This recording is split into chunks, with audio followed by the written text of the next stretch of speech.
Hello នៅសួស្តីអ្នកគ្នាជួបគ្នាជាមួយខ្ញុំបាទ OV Gaming ម្ដងទៀតហើយ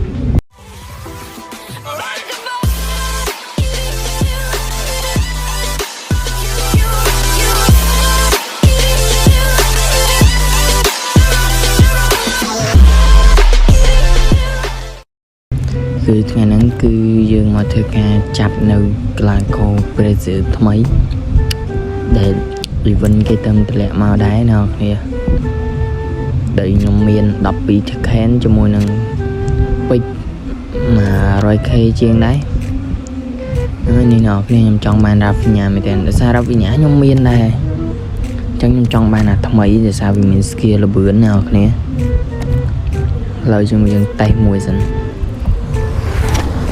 ចូលគេមករកខ្សែបំរើណាហើយគេចេះយ៉ាណូអូខ្ញុំអត់ចេះអានណាអ្នកឡើយយើងតេស្តការទី2យើងធ្វើវាយកសំណាងសិនអ្នកគ្នាចូលរ៉ូណាល់ឌីញ៉ូក៏ល្អឡើយតេស្តមួយទៀតចូលទៀតគេចេះ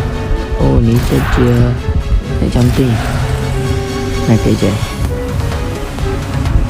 កាន់អូអត់ស្គាល់ណាគេover ទូចមែនតើឥឡូវយើងធ្វើវាវត្តសំណាងណាគ្នាឥ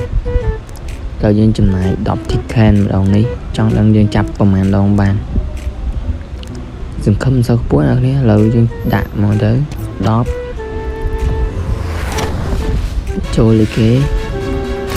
ចូលមករកទៀតខ្សែបំរើទៀត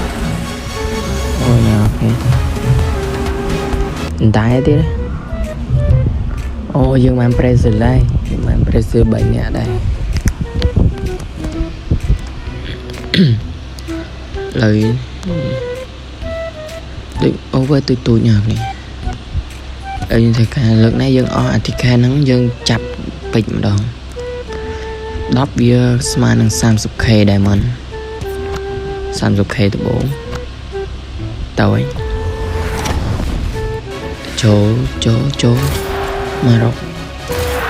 ខ្សែយុទ្ធកដាលណាគេចេះកាប៊ីអូបានប្រេស៊ីលមួយទៀតអាបេណេសនេះយកមិញដូចជាលេងដែរហ្នឹងហើយទល់មួយមករកឥឡូវយើងធ្វើតាមម្ដងទៀតចំណាយ 30k ម្ដងទៀតចូលអត់ចូលមាសអត់គ្នានេះខំអូណាស់ហើយទីបំផុតយើងចំណាយបើគិតជា diamond វាចិត្តវា 90k ជាងដែរណាគេ 90k បានមួយវាក្រណាស់អញ្ចឹងយើងមានតែប៉ុណ្្នឹងចាប់បានតែចំណាយអស់ច្រើនដែរសល់ 40k diamond សារ៉ាពីញ៉ាខ្ញុំមានហើយអញ្ចឹងខ្ញុំចង់បានអាថ្មីហើយខ្ញុំធ្វើដូរវាសិន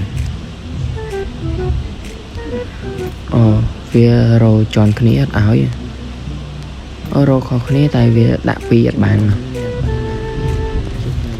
អញ្ចឹងយើងមានតែដកអាចារ្យចេញដាក់ថ្មីចូលអត់ឲ្យទៀតអូដូរចេះអត់បានអ្នកនេះជួយមិនប្រាប់ផងថាពីហ្នឹងមួយណាល្អជាងអញ្ចឹងស្រួលខ្ញុំអាប់លេង